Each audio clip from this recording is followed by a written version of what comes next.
Students, ఇంతకు ముందు వీడియోలో మనం ఆస్టరేసి అనే కుటుంబాన్ని గురించి కొన్ని విషయాలు తెలుసుకున్నాం. ఆస్టరేసి కుటుంబాన్ని కంపోజిటే కుటుంబం అని కూడా అంటారు. ఈ ఆస్టరేసి ఫ్యామిలీలో దాదాపు 30,000 జాతులు ఉన్నాయి. ఇది ద్విదళ బీజాల్లో అతిపెద్ద కుటుంబం. ఈరోజు ఈ వీడియోలో ఆస్టరేసి కుటుంబానికి సంబంధించిన మరికొన్ని విషయాలు తెలుసుకుందాం. మనకు తెలుసు, ఆస్టరేసి కుటుంబంలోని పుష్ప విన్యాసం శీర్షవత్ పుష్ప విన్యాసం. దీన్ని హెడ్ ఇన్ఫ్లోరెసెన్స్ అంటాం, లేదా క్యాపిట్యులం అంటారు.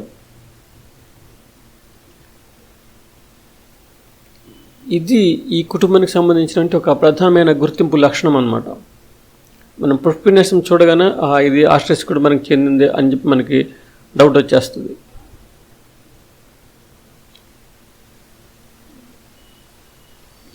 ఈ శీర్షవత్ పుష్ప విన్యాసంలో అనేక చిన్న చిన్న పుష్పాలు ఉంటాయి. అన్ని పుష్పాలు కలిపి మొత్తం పుష్ప విన్యాసం మనకి ఒకే పుష్పంలాగా కనిపిస్తుంది.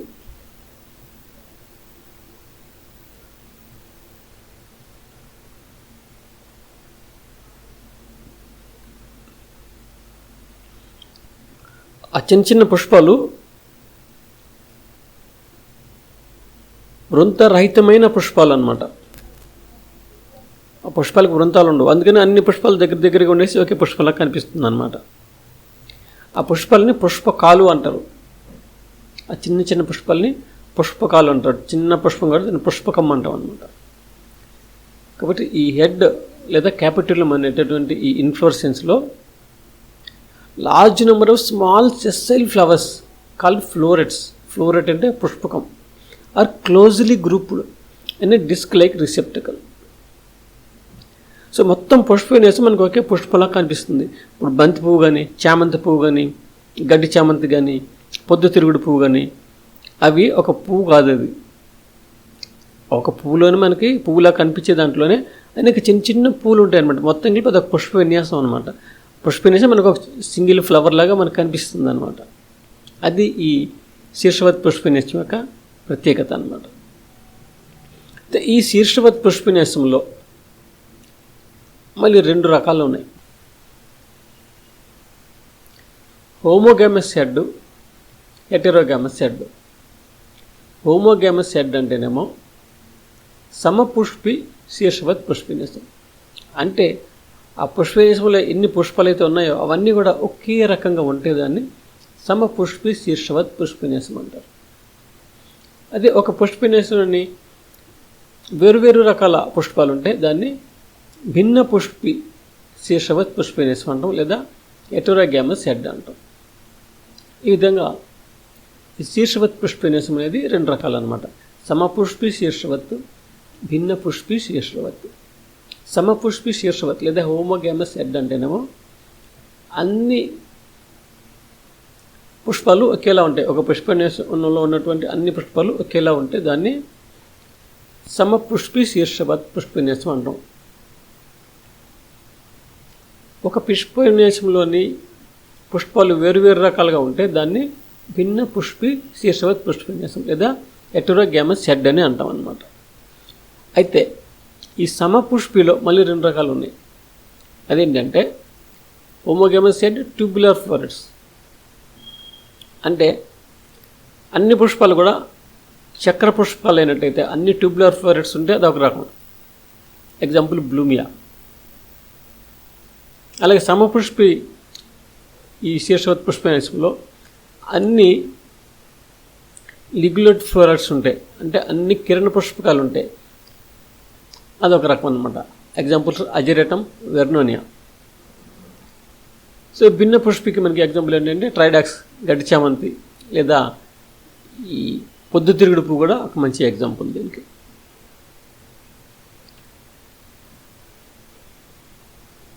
ఇందులో మనం చూస్తున్నాం, ఇదేమో పొద్దుతిరుగుడు, ఇది భిన్న పుష్పి శీర్షవత్ పుష్పన్యాసం. ఇవి రెండు కూడా సమపుష్పి శీర్షవత్ పుష్పన్యాసాలు అన్నమాట. ఓకే, ఇదేమో హెటరోగ్యామస్ హెడ్, భిన్న పుష్పి. ఇవి రెండు కూడా సమపుష్పి హోమోగ్యామస్ హెడ్స్ అనమాట. భిన్న పుష్పి శీర్షవత్ పుష్పన్యాసం ఏంటంటే 2 రకాల పుష్పాలు ఉంటాయని చెప్పుకున్నాం కదా. ఈ మధ్యలోని ఉన్నటువంటి పుష్పాలు, ఈ మధ్యలో బ్లాక్ కలర్ కనిపిస్తుంది కదా, ఈ మధ్యలో ఉండే పుష్పాలన్నీ కూడాను చక్ర పుష్పకాలు అంటాం. ఇవన్నీ కూడా చక్ర పుష్పకాలు అన్నమాట. ఇవన్నీ ఒక పుష్పాలను విడదీసి కింద పెట్టేసి ఇవన్నీ కూడా చక్ర పుష్పకాలు. ఈ అంచులో ఉంది చూడండి ఒక వలయం, ఇవి కిరణ పుష్పకాలు. ఇది కిరణ పుష్పకం.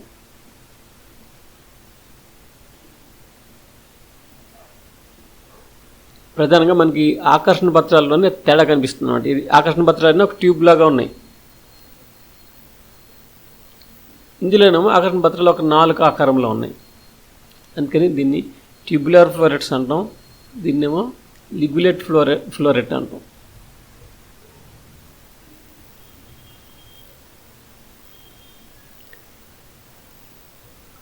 కాబట్టి ఒకే పుష్పనేశ్వరంలో మనకి 2 రకాల పుష్పాలు కనిపిస్తున్నాయి.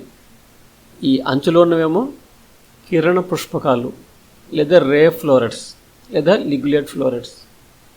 ఈ మధ్యలో ఉన్నవేమో చక్ర పుష్పకాలు లేదా ట్యూబులర్ ఫ్లోరెట్స్ లేదా డిస్క్ ఫ్లోరెట్స్ అని కూడా అంటాం. ఈ విధంగా 2 రకాల పుష్పాలు ఒకే పుష్పనేశ్వరంలో ఉన్నాయి కాబట్టి ఇది భిన్న పుష్పి లేదా హెటరోగ్యామస్ హెడ్ అన్నమాట. ఇది చూడండి, ఇది సమపుష్పి, ఇది కూడా సమపుష్పి. అయితే ఈ సమపుష్పిలోని అన్ని కిరణ పుష్పకాలు ఉన్నాయి, చక్ర పుష్పకాలు లేవు అసలు. అన్నీ కూడా కిరణ పుష్పకాలు, మొత్తం అన్నీ కూడా ఈ కిరణ పుష్పకాలు ఉన్నాయి. ఇది ఒక రకమైన సమపుష్పి లేదా హోమోగ్యామస్ హెడ్. ఇంకొక హోమోగ్యామస్ హెడ్ సమపుష్పి శీర్షవత్ పుష్పనేశ్వరంలో ఏమైందంటే అన్నీ కూడా చక్ర పుష్పకాలు ఉన్నాయి. అన్నీ కూడా ఇవన్నీ కూడా ట్యూబులర్ ఫ్లోరెట్సే. సో అన్నీ ట్యూబులర్ ఫ్లోరెట్సే ఉన్నాయి. సో ఇది కూడా సమపుష్పి శీర్షవత్ పుష్పనేశం అన్నమాట. సో ఈ విధంగా ఈ హెడ్ ఇన్ఫ్లోరెసెన్స్ ప్రధానంగా 2 రకాలు, హెటరోగ్యామస్ హెడ్, హోమోగ్యామస్ హెడ్. హెటరోగ్యామస్ హెడ్లోనేమో 2 రకాల పుష్పాలు ఉంటాయి, మధ్యలో ఒక రకమైన పుష్పాలు ఉంటాయి, అంచులో మరొక రకమైన పుష్పాలు ఉంటాయి. కానీ ఈ సమపుష్పి శీర్షవత్ పుష్పనేశాల్లో అంటే హోమోగ్యామస్ హెడ్లో అన్ని పుష్పాలు ఒకే రకంగా ఉంటాయి. అన్ని పుష్పాలు కూడా ఒకే రకంగా ఉంటాయి అన్నమాట. కాకపోతే మధ్యలోనే చిన్నవి ఉంటే అంచుల వరకు వచ్చేది పెద్దగా ఉంటాయి, అంతే. సైజులోనే తేడా కాబట్టి అన్నీ ఒకే రకంగా ఉంటాయి.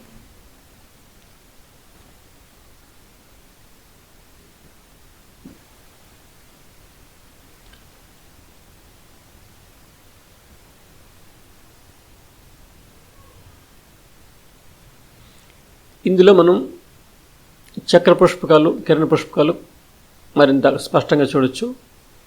మధ్యలోనేమో ఈ డిస్క్ ఫ్లోరెట్స్ ఉంటాయి, అంటే చక్ర పుష్పకాలు ఉంటాయి. అంచులోనేమో కిరణ పుష్పకాలు ఉంటాయి. ఇది భిన్న పుష్పి పుష్పన్యాసంలో అయితే ఇవి రే ఫ్లోరెట్స్, మధ్యలోనేమో డిస్క్ ఫ్లోరెట్స్. ఇక్కడ ఒక డిస్క్ ఫ్లోరెట్ మనం డీటెయిల్గా చూస్తున్నాం, ఇక్కడ ఒక రే ఫ్లోరెట్ని మనం డీటెయిల్గా చూస్తున్నాం. ఈ ట్యూబ్ ఫ్లోరెట్లో అయితే డిస్క్ ఫ్లోరెట్ అంటే చక్ర పుష్పకంలో ఇది కింద ఉండేది ఓవరీ, అండాశయం అన్నమాట. ఇది అండాశయం లోపల ఒకే అండం ఉంటుంది. సో ఇది ఇక్కడ అండాశయం, ఇది నిమ్న అండాశయం, ఇన్ఫీరియర్ ఓవరీ అన్నమాట. అంటే రక్షక పత్రాలు కానీ, ఆకర్షణ పత్రాలు కానీ, కేసరాలు కానీ అన్నీ కూడా ఈ ఓవరీ పైనుంచి వచ్చినట్టుగా ఉంటాయి. ఓకే, ఇది క్యాలిక్స్, రక్షక పత్రావళి, బాగా క్షీణించిపోయి ఉంటుందన్నమాట. ఇది కరుల, ఆకర్షణ పత్రావళి. 5 ఆకర్షణ పత్రాలు ఉంటాయి, అవన్నీ కూడా సంయుక్తంగా ఉంటాయి. అంటే గేమోపెటలస్ అనమాట, ఒక ట్యూబ్ లాగా ఏర్పడి ఉన్నాయి అన్నమాట. ఇవి యాంథర్స్, పరాగ కోశాలు. ఇందులో 5 పరాగ కోశాలు కూడా ఒకదానికొకటి అతుక్కొని ఉంటాయి అన్నమాట. నెక్స్ట్ ఇదేంటంటే స్టిగ్మా, రెండుగా చీలు ఉన్నటువంటి కీలాగ్రం. ఇది ఒక డిస్క్ ఫ్లోరెట్ లేదా చక్ర పుష్పకం. ఇది సౌష్ఠవయుతంగా ఉంటుంది. నెక్స్ట్ ఇది కిరణ పుష్పకం లేదా రే ఫ్లోరెట్ అంటాం, లేదా లిగ్యులేట్ ఫ్లోరెట్ అంటాం. దీంట్లో కింద మనకు కనిపిస్తుంది ఇది ఓవరి, అండాశయం. రక్షక పత్రాలు సన్నగా చీలిపోయి ఉన్నాయి. దీన్ని పేపస్ అంటాం అన్నమాట. నెక్స్ట్ ఇది ఆకర్షణ పత్రావళి. ఆకర్షణ పత్రాలు కూడా ఒకదాని కూడా అతుక్కొని ఉన్న సంయుక్తంగా ఉన్నాయి, కానీ ఒక 4 లాంటి ఆకారంలాగా ఏర్పడింది. ఇందులో ఒక నాళంలాగా, ట్యూబ్ లాగా ఉంది, కానీ ఇందులోనేమో ఒక 4 ఆకారంలాగా ఏర్పడింది అనమాట. టంగ్ షేప్డ్ అనమాట. నెక్స్ట్ ఇందులోని కేసరాలు ఉండవు. రే ఫ్లోరెట్లో అంటే కిరణ పుష్పకంలో కేసరాలు ఉండవు. ఇది మామూలుగా కీలాగ్రం రెండుగా చీలు ఉంది. కాబట్టి ఈ కిరణ పుష్పకాలు, ఈ రే ఫ్లోరెట్స్ ఏమో జైగోమార్ఫిక్, ఇదేమో యాక్టినోమార్ఫిక్. ఇది పాక్షిక సౌష్ఠవయుతం, ఇది సౌష్ఠవయుతం. మరొక విషయం ఏంటంటే ఇది ఏకలింగకం, దీంట్లో కేసరావళి లేదు. ఇది ద్విలింగకం, కేసరాలు కూడా ఉన్నాయి, అండకోశం కూడా ఉంది.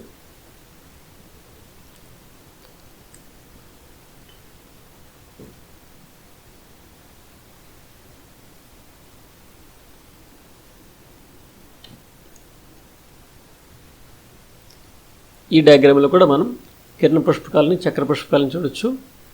మధ్యలోనేమో డిస్క్ ఫ్లోరెట్స్ ఉన్నాయి. ఈ సౌష్ఠవయుతం, ద్విలింగకం, యాక్టినోమార్ఫిక్, బైసెక్షువల్ అనమాట. ఈ అంచుల్లో నుండేవేమో కిరణ పుష్పకాలు, రే ఫ్లోరెట్స్. ఇవేమో జైగోమార్ఫిక్, పాక్షిక సౌష్ఠవయుతం. అలానే ఏకలింగకం, ఇవి స్త్రీ పుష్పాలు, వీటిలో కేసరాలు ఉండవు. ఇక్కడ మనం ఒక డిస్క్ ఫ్లవర్ చూస్తున్నాం, ఇక్కడ ఒక రే ఫ్లవర్ చూస్తున్నాం. డిస్క్ ఫ్లవర్లోని కింద ఉన్నదేమో ఓవరి, అండాశయం. దీనిపైన చీలి ఉన్న, సన్నగా చీలిపోయి ఉన్నాయి కదా కేశాల్లాగా, ఇదేమో రక్షక పత్రాలు అనమాట. సన్నగా చీలిపోయి ఉంటాయి, కేశాల్లాగా ఉంటాయి రక్షక పత్రాలు, దాన్ని పాపస్ అంటారు. దానిపైన ఆకర్షణ పత్రాలు, 5 ఆకర్షణ పత్రాలని అన్నీ కూడా దానితో సంయుక్తంగా ఉండి ఒక నాళంలాగా, ఒక ట్యూబ్ లాగా ఏర్పడ్డాయి. అందుకే ఇది సౌష్ఠవయుతం అన్నాం దీన్ని. పైన చూడండి, ఇవి పరాగకోశాలు, 5 పరాగకోశాలు ఉంటాయి. అవన్నీ కూడా ఒకదానితోటి అతుక్కొని ఉంటాయి, ఒక ట్యూబ్ లాగా ఏర్పడి ఉంటాయి అన్నమాట. ఆ మధ్యలో నుంచి ఈ కీలం వస్తుంది అన్నమాట. ఇది అండాశయం నుంచి కదా, దీని నుంచి ఇలాగ కీలం వీటి మధ్య నుంచి వస్తుంది. ఈ పరాగకోశాల మధ్య నుంచి పైకి వచ్చి ఇక్కడ కీలాగ్రం రెండుగా చీలుతుంది. కాబట్టి ఈ పుష్పాలు ద్విలింగక పుష్పాలు, అలాగే సౌష్ఠవయుతమైన పుష్పాలు, చక్ర పుష్పాలు. ఈ కిరణ పుష్పకాలు లేదా రే ఫ్లవర్ దగ్గరికి వచ్చినట్టయితే ఇది అండాశయం, ఓవరి, దీనిపైన సన్నగా చీలి ఉన్నటువంటి రక్షక పత్రాలు, దీని పేపస్ అంటాం. ఆకర్షణ పత్రాలు చూడండి సంయుక్తంగానే ఉన్నాయి, కానీ ఏంటంటే ఒక 4 లాంటి ఆకారంలాగా ఏర్పడింది. ఇలా ట్యూబ్ లాగా లేవు, ఆకర్షణ పత్రాలు ట్యూబ్ లాగా లేవు, ఒక టంగ్ షేప్లో వచ్చినాయి అన్నమాట. అంటే 3 ఇలాగా కలిసి ఒక రేఖలాగా వచ్చినాయి, ఇంకొక 2 ఇక్కడ ఉన్నాయన్నమాట. కాబట్టి ఇది జైగోమార్ఫిక్ లేదా పాక్షిక సౌష్ఠవయుతం అంటాం. మరొక విషయం ఏంటంటే ఈ రే ఫ్లవర్లో అంటే కిరణ పుష్పకంలో కేసరాలు ఉండవు, అండకోశం మాత్రమే ఉంటుంది. అందుకని ఇవి ఫీమేల్ ఫ్లవర్స్ అంటాం. ఇది చక్ర పుష్పకాలకి కిరణ పుష్పకాలకి ఉన్నటువంటి భేదం అన్నమాట.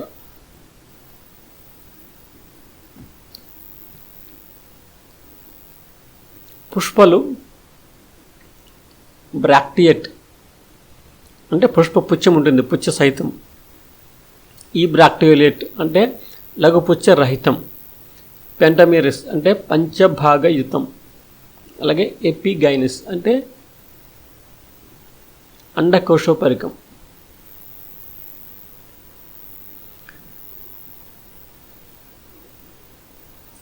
సాధారణంగా డిస్క్ ఫ్లోరెట్స్ అంటే చక్ర పుష్పకాలు యాక్టినోమార్ఫిక్ అండ్ బైసెక్షువల్ అంటే సౌష్ఠయుతంగా ఉంటాయి, ద్విలింగకంగా ఉంటాయి. అలాగే రే ఫ్లోరెట్స్ అంటే కిరణ పుష్పకాలు ఎలా ఉంటాయి, జైగోమార్ఫిక్ పాక్షిక సౌష్ఠయుతంగా ఉంటాయి, అలాగే యూనిసెక్సువల్ ఏకలింగకంగా ఉంటాయి. ఎందుకంటే వీటిలోని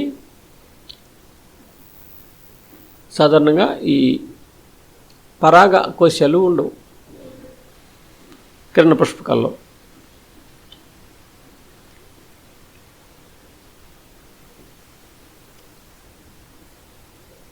ఈ ఆస్టరేసి కుటుంబంలోని రక్షక పత్రాలు బాగా క్షీణించి ఉంటాయి.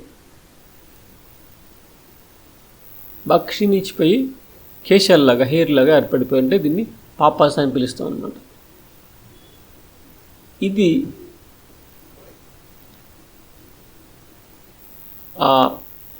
ఫలాల యొక్క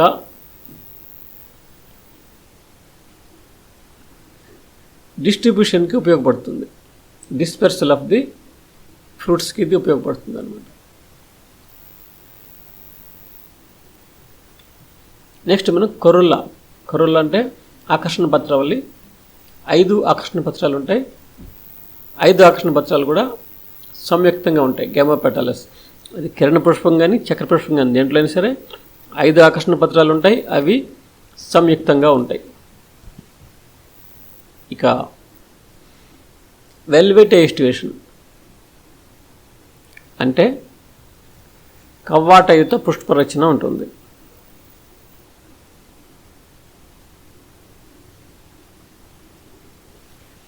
ఈ ఆకర్షణ పత్రాలు చక్ర పుష్పకాల్లో అయితే నాళికాకారంలో ఉంటాయి. 5 చక్ర పుష్పకాలు ట్యూబ్ లాగా ఒక నాళికాకారంలో ఉంటాయి అన్నమాట.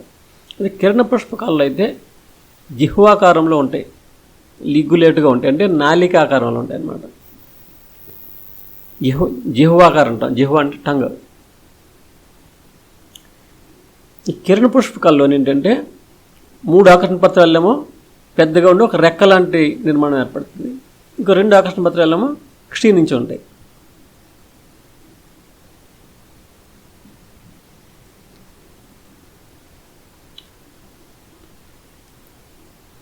నెక్స్ట్ కేసరావళి.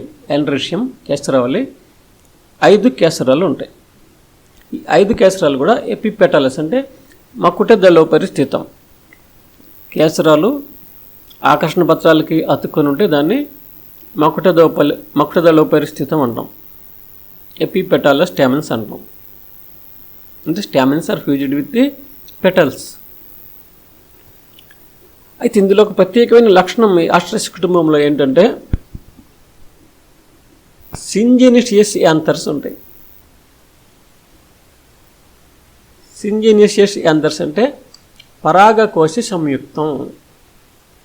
ఏంటి పరాగకోశ సంయుక్తం అంటే 5 కేసరాలు ఉంటాయి కదా, ఈ 5 కేసరాల్లోని కూడా ఈ కేసర దండాలు విడివిడిగానే ఉంటాయి. వాటి యొక్క కాడలు విడివిడిగానే ఉంటాయి అన్నమాట. అంటే ఫిలమెంట్స్ విడివిడిగానే ఉంటాయి. ఆ ఫిలమెంట్స్ ఈ ఆకర్షణ పదాలకు అతుక్కొని ఉంటాయి. అయితే ఫిలమెంట్స్ ఒకదానితో అతుక్కో విడివిడిగా సెపరేట్గానే ఉంటాయి. ఉండేసి ఈ 5 పరాగకోశాలు ఉంటాయి కదా, యాంథర్స్ ఉంటాయి కదా, అవి ఒకదానితో అతుక్కుంటాయి. అవి ఒకదానితో ఒకటి అతుక్కొని ఒక ట్యూబ్ లాగా ఏర్పడతాయి, ఒక నాళంలాగా ఏర్పడతాయి. ఆ మధ్యలో నుంచి కీలం పైకి వస్తుంది అన్నమాట. అలా ఉంటే దాన్ని పరాగకోశ సంయుక్తం అంటాం. అంటే పరాగకోశాలు ఒకదాని కూడా అతుక్కొని ఫిలమెంట్స్ ఫ్రీగా ఉండటం అన్నమాట. అంటే కేసర దండాలు విడివిడిగా ఉండి పరాగకోశాలు అతుక్కొని ఉండటం అన్నమాట.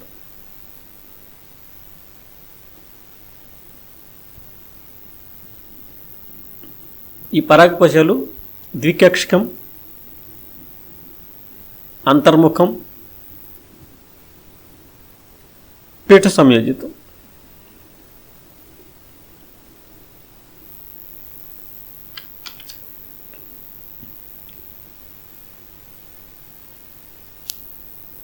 Next gynoecium. గైనీషియం అంటే అండకోశం. ఈ ఆస్ట్రసి కుటుంబంలో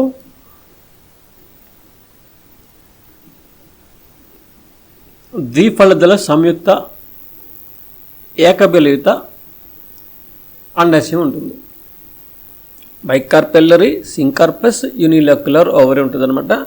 ఇంకా నిమ్న అండాశయం ఉంటుంది, ఇన్ఫీరియర్ ఓవరీ ఉంటుంది. తర్వాత అండాశయంలో ఒకే ఒక అండం ఉంటుంది, అది పీఠాండన్యాసంలో ఉంటుంది, బేసల్ ప్లాసెంటేషన్ అనమాట. So there is one basal anatropous ovule in the ovary.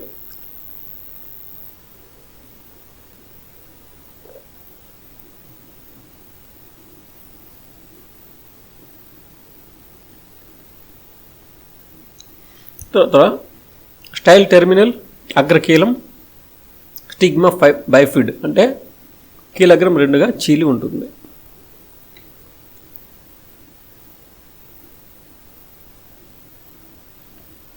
Next fruit అంటే ఫలం. ఈ కుటుంబంలోని ఫలాన్ని సిప్సెలా అంటారు.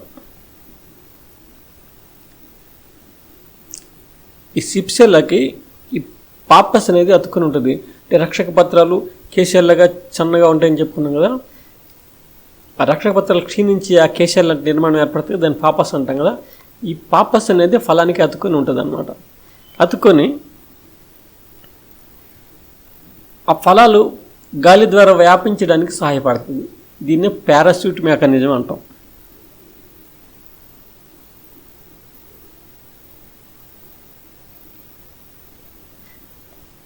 ఈ జాంతీయమైన మొక్కలోని ఫలానికి కొక్కేలు ఉంటాయి. ఆ కొక్కేల వల్ల ఏంటంటే జంతువుల ద్వారా ఈ ఫలాల వ్యాపనం అనేది జరుగుతుంది.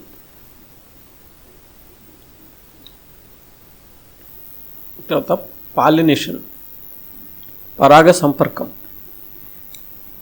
ఈ ఆస్ట్రేసి కుటుంబంలోని మొక్కల్లో కీటక పరాగ సంపర్కం జరుగుతుంది. సాధారణంగా ఏంటంటే మోస్ట్లీ యాంటోమోఫిల్లీ. యాంటోమోఫిల్లీ అంటే కీటక పరాగ సంపర్కం.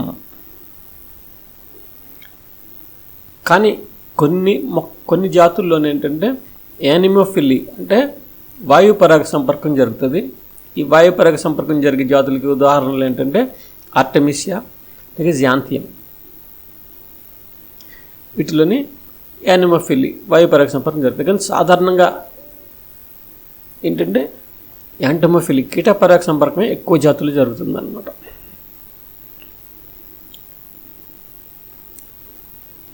పుష్పాలు చాలా చిన్నగా ఉంటాయి, అయినప్పటికీ కూడా ఏంటంటే చాలా పుష్పాలు కలిసి ఒక పుష్ప విన్యాసంలాగా ఏర్పడటం వల్ల ఆ పుష్ప విన్యాసం ఒకే పుష్పంలాగా ఆకర్షణీయంగా అందంగా ఉంటుంది. బంతి పూలు కానీ, పొద్దుతిరుగుడు పువ్వులు కానీ, అంటే పూలు చాలా అందంగా అనిపిస్తాయి.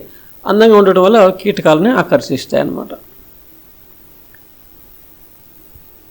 అలాగే పుష్పకాలు చిన్న చిన్నగా ఉండి దగ్గరగా ఉండటం వల్ల ఒక కీటకం ఒక్కసారి వచ్చిందంటే ఎక్కువ పుష్పకాల్లో పరాగ సంపర్కం జరగడానికి అవకాశం ఉంటుంది. అలాగే ఈ కీలం అడుగు భాగాన మకరంద చక్రం ఒకటి ఉంటుంది, అందులో నుంచి మకరందం వస్తుంది అనమాట. ఆ మకరందం కోసం అనేసి కీటకాలు ఈ పుష్పాల దగ్గరికి వస్తాయి. ఇంకా ఏంటంటే ఈ ఆస్ట్రేసి కుటుంబంలోని పరపరాగ సంపర్కమే ఎక్కువగా జరుగుతుంది. పుష్పాలు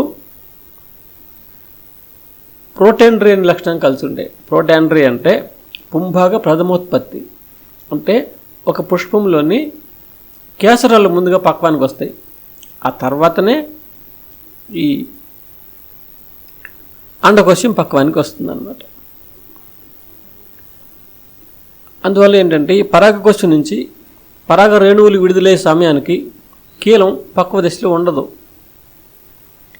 అయితే ఈ కీలగ్రం రెండుగా చీలి ఉంటుంది కదా, ఆ కింది భాగంలోని కీలానికి గుబురుగా కేశాలు ఉంటాయి. కీలం యొక్క ఈ కింది భాగంలో అంటే కీల యొక్క పై భాగంలోని కీలగ్రం యొక్క కింది భాగంలోని కేశాలు ఉంటాయి అన్నమాట. కేశాలు ఉండడం వల్ల ఈ పరాగ రేణువులు ఈ కేశాలకి అతుక్కుంటాయి. అయితే కీట పరాగ సంపర్కం సాధారణంగా జరుగుతుంది. ఎప్పుడైనా సరే కీటక పరాగ సంపర్కం జరగకపోతే అప్పుడేమవుతుందంటే ఆ కీలగ్రాలు 2 కీలు ఉన్నాయి కదా, అవి వెనకకు వంగేసి కేశాలకి అంటుకున్నటువంటి పరాగరేణువులు ఉన్నాయి కదా, వాటిని సేకరిస్తాయి.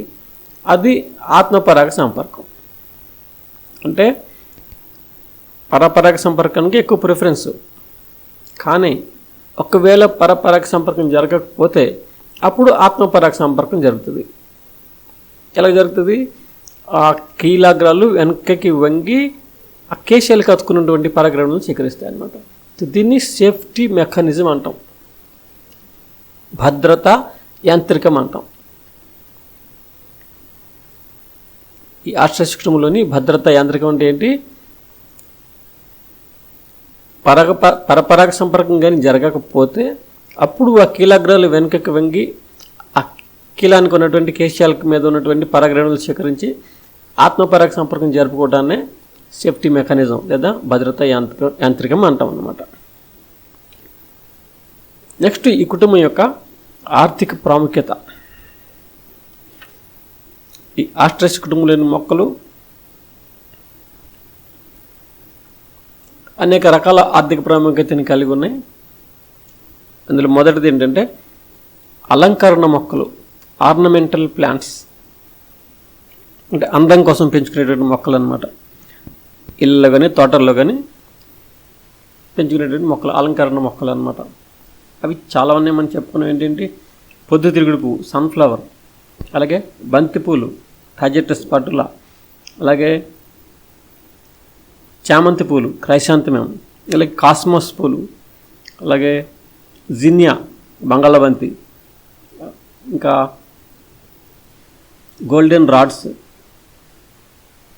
ఇలాగా అనేకమైనటువంటి ఈ మొక్కల్ని అలంకరణ కోసం పెంచుకుంటారు. మరొక ఆర్థిక ప్రాముఖ్యత ఏంటంటే ఆయిల్, నూనెలు వస్తాయి. ఈ కుటుంబంలోని కొన్ని జాతుల నుంచి నూనెలు లభిస్తాయి అన్నమాట. అందులో మెయిన్ ఏంటంటే సన్ఫ్లవర్, పొద్దుతిరుగుడు. ఈ పొద్దుతిరుగుడు విత్తనాల నుంచి నూనె తీస్తారు. దీన్ని వంట నూనెగా వాడతారు. అలాగే మరొక మొక్క ఉంది, కార్దమస్ టింక్టోరియస్ అనేసి. దీన్ని కుసుమ అంటాం లేదా సాఫ్లవర్ అంటాం. దీని విత్తనాల నుంచి కూడా నూనె తయారు చేస్తారు. ఈ వంటల్లోనూ కూడా ఉపయోగిస్తారు, లేదా సబ్బులు తయారీలో ఉపయోగిస్తారు, వార్నిష్లు తయారు చేయడంలో కూడా ఆ నూనెను ఉపయోగిస్తారు అన్నమాట. అలాగే బంతి పూల నుంచి ఘాటైన ఒక తైలం లభిస్తుంది. దాన్ని కీటక సంహరణగా ఉపయోగిస్తారు. అలాగే ఈ కుటుంబంలోని కొన్ని ఆహార పదార్థాలు ఇచ్చే మొక్కలు ఉన్నాయన్నమాట. ఏంటి? ఒకటేమో లాక్టోకస్ సెటేవా, లెట్టూస్ అంటాం. దీన్ని ఆకుకూరగా ఉపయోగిస్తారు, సలాడ్లలో ఉపయోగిస్తారు. అలాగే ఇలియంథస్ ట్యూబరోసస్, జెరూసలేం ఆర్టిచోక్ అంటాం. దానికి దుంపలు ఉంటాయి, ఆ దుంపల్ని ఆహారంగా సేకరిస్తారు. అలాగే మరొక మొక్క మనం చెప్పుకున్నాం ఇంతకుముందు, చికోరియం ఇంటేబస్ ఉంది కదా, దాని వేర్ల నుంచి చికోరి అనే పొడి లభిస్తుంది. దాన్ని కాఫీ పొడిలో కలుపుతారు. ఇంకా ఈ కుటుంబంలోనే ఏంటంటే మెడిసినల్ ప్లాంట్స్ కూడా ఉన్నాయి, ఔషధ మొక్కలు కూడా ఉన్నాయన్నమాట. ఎక్లిప్టా ప్రోస్టరేటా అంటే గుంటకలగరాకు ఉంది కదా, భృంగరాజు అని కూడా అంటాం. దాన్ని విత్తనాల నుంచి తైలం తీసి దాన్ని హెయిర్ ఆయిల్గా ఉపయోగిస్తారు. అలాగే ఆర్నికా మొంటానా అనేటువంటి మొక్క నుంచి ఆర్నికా తైలం లభిస్తుంది. దీన్ని బెణుకులకి, వాపులకి ఔషధంగా ఉపయోగిస్తారు. అలాగే ఈ ఆర్టెమిసియా జాతుల ఆకుల నుంచి తీసే నూనెని చిన్నపిల్లల్లో కడుపులోని నులి పురుగుల్ని నివారించడానికి వాడతారు. అలాగే క్యాలెండులా అనేటువంటి మొక్క యొక్క పుష్పాల నుంచి కాలెండులా అనే హోమియో ఔషధం లభిస్తుంది. దీన్ని గాయాలకి ఉపయోగిస్తారు అన్నమాట. ఇంకా ఈ కుటుంబంలోని అనేక వీడ్స్ ఉన్నాయి. వీడ్స్ అంటే కలుపు మొక్కలు. ఓకే, ఇటీవల ఆర్థికంగా నష్టం జరుగుతుంది అన్నమాట. అనేక కలుపు మొక్కలు ఈ వయ్యారిభామ పార్థెనియం, అలాగే ఆర్టెమిషియా వల్గారిస్ మాచిపత్రి, ఇంకా ఎకినాప్స్ ఎకినేటస్ ముళ్ళబంతి, అలాగే వెర్నోనియా అంటే రహాదేవి, జాంతియం మరుల మాతంగి, ఇజిరేటం, బ్లూమియా అంటే కుక్క పొగాకు, ఇలాగా అనేకమైనటువంటి వీడ్స్ ఉన్నాయి, కలుపు మొక్కలు కూడా ఈ కుటుంబంలోనే ఉన్నాయి.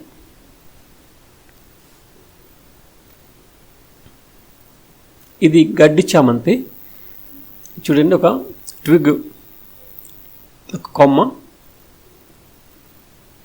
ఈ పత్రాలు అభిముఖ పత్ర విన్యాసంలో ఉన్నాయి. ఇది పుష్ప విన్యాసం, ఇలా పుష్పంలా కనిపిస్తుంది కానీ ఇది ఒక సింగిల్ ఫ్లవర్ కాదు, ఇది ఒక పుష్ప విన్యాసం, అనేక పుష్పాలు ఇందులో ఉన్నాయన్నమాట. ఇది పుష్ప విన్యాసం యొక్క నిలువుకోత చూడండి, అనేక పుష్పాలు ఇందులో ఉన్నాయి. మధ్యలోనేమో చక్ర పుష్పకాలు ఉంటాయి, ఈ అంచుల్లోనేమో కిరణ పుష్పకాలు ఉంటాయి అన్నమాట. ఇది ఒక చక్ర పుష్పకం నిలువుకోత. ఇది అండాశయం, కీలగ్ర రెడ్డుగా చీలి ఉంది. ఈ పరాకోశాలన్నీ కూడా సంయుక్తమై ఉన్నాయి, కానీ ఈ కేసర దండాలు మాత్రం విడివిడిగా ఉన్నాయన్నమాట. ఇది చూడండి, ఇది ఒక చక్ర పుష్పకం. ఆకర్షణ పత్రాలన్నీ ఒక నాళికలాగా, ఒక నాళంలాగా, ఒక ట్యూబ్ లాగా ఏర్పడి ఉన్నాయి. ఇది పాపస్ అంటే రక్షక పత్రాలు సన్నగా చీలి ఉన్నాయన్నమాట. ఇదేమో కిరణ పుష్పకం, రే ఫ్లోరెట్, దీంట్లో కూడా కింద అండాశయం, ఇది పాపస్. ఇవి ఆకర్షణ పత్రాలు, 3 ఆకర్షణ పత్రాలు సంయుక్తంగా పెద్దగా ఉంటాయి, ఇంకో 2 ఏమో చిన్నగా ఉంటాయి అన్నమాట. చూడండి,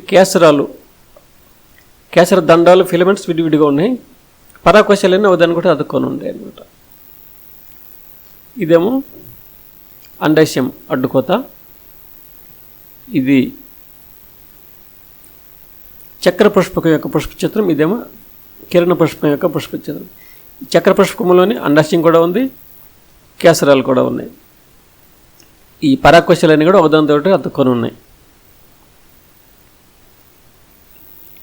ఈ రక్షక పత్రాలు సన్నగా చీలి ఇలా కేశాలాగా ఉన్నాయి కాబట్టి దీని ఇలా డాట్స్గా పెట్టామన్నమాట. సో దీంట్లో కూడా అంతే, రక్షక పత్రాలు సన్నగా చీలి ఉన్నాయి కాబట్టి డాట్స్ పెట్టాము.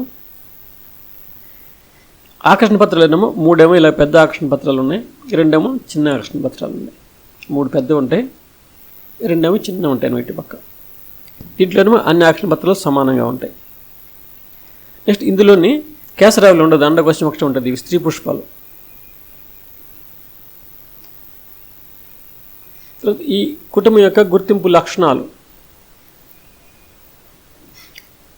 Mostly annual herbs. ఈ కుటుంబంలోని మొక్కలు ఎక్కువగా ఏంటంటే ఏకవార్షిక గుల్మాలు. Next leaves simple exstipulate alternative opposite, అంటే పత్రాలు సరళ పత్రాలు, పుచ్చరహితమైనటువంటి పత్రాలు, అట్లనే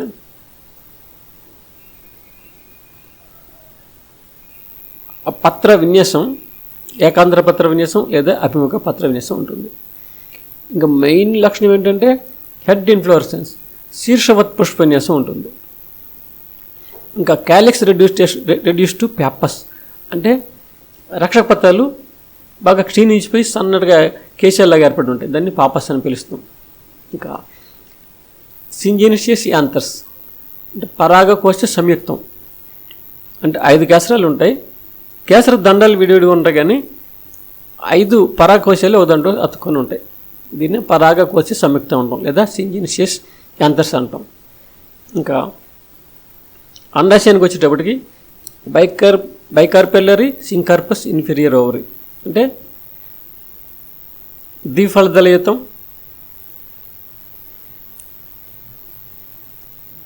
ఏకబిలయుతం, నిమ్న అండాశయం ఉంటుంది. అలాగే బేసల్ ప్లాసెంటేషన్ అంటే పీఠ అండన్యాసం ఉంటుంది. సిప్సెల్ల ఫ్రూటు, ఫలం పేరు సిప్సెల్ల అన్నమాట.